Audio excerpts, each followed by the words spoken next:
નમસ્કાર 24 ન્યૂઝ ગુજરાતમાં આપનું સ્વાગત છે। સૌથી પહેલા જોઈએ આજના બ્રેકિંગ ન્યૂઝ। રાજ્યમાં કાંકરેજના દેવકંબોય ગામે મહાશિવરાત્રી નિમિત્તે દુધેશ્વર મહાદેવની ભવ્ય શોભાયાત્રા નીકળી હર હર મહાદેવના નાદથી ભક્તિમય બન્યું ગામ।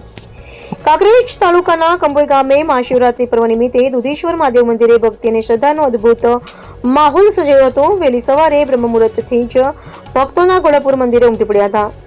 મંગળા આરતી સાથે કાર્યક્રમોની શરૂઆત કરવામાં આવી હતી અને દિવસ દરમિયાન વિશેષ રુદ્રાભિષેક દૂધાભિષેક તથા પૂજા અર્ચનાનું આયોજન કરવામાં આવ્યું હતું। પ્રાપ્ત માહિતી મુજબ શ્રી દુધેશ્વર મહાદેવ મંદિરના પૂજારી ગાંડાગર બાલગર ગોસ્વામી સહિત ગામના ભક્ત મંડળ સાથે શ્રદ્ધાળુઓ દ્વારા શ્રાવક ભક્તોને બીલીપત્ર ધતુરા અને દૂધ અર્પણ કરી મહાદેવના આશીર્વાદ પ્રાપ્ત કર્યા હતા।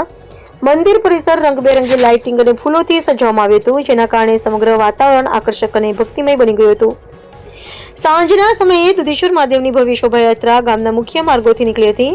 શોભાયાત્રામાં યુવાનો, મહિલાઓ અને વડીલો મોટી સંખ્યામાં જોડાયા હતા। ઢોલ નગારાના તાલ, ભગવા ધ્વજ અને હર હર મહાદેવના જયઘોષથી સમગ્ર દેવકંબોય ગામ હર હર મહાદેવના નાદથી ગુંજી ઉઠ્યું હતું।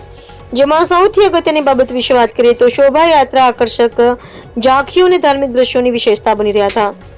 ગામના અગ્રણીઓ, દરેક વેપારીઓ અને ભક્તો, શ્રદ્ધાળુઓ દ્વારા માર્ગમાં શોભાયાત્રાનું સ્વાગત કરવામાં આવ્યું હતું અને અનેક સ્થળોએ પુષ્પવર્ષા કરવામાં આવી હતી।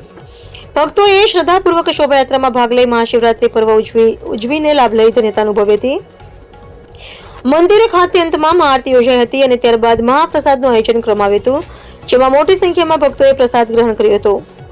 સમગ્ર કાર્યક્રમ દરમિયાન શાંતિ અને વ્યવસ્થા જળવાઈ રહે તે માટે ગામના યુવાનો અને સેવાભાવી કાર્યકરો દ્વારા યોગ્ય વ્યવસ્થા રાખવામાં આવી હતી। મહાશિવરાત્રી પર્વે કંબોય ગામમાં એકતા, શ્રદ્ધા અને ઉત્સાહનો અનોખો સમન્વય જોવા મળ્યો હતો અને સમગ્ર કાર્યક્રમ ધાર્મિક અને ભક્તિમય માહોલમાં સફળતાપૂર્વક પૂર્ણ થયો હોવાનું આયોજકોએ જણાવ્યું હતું।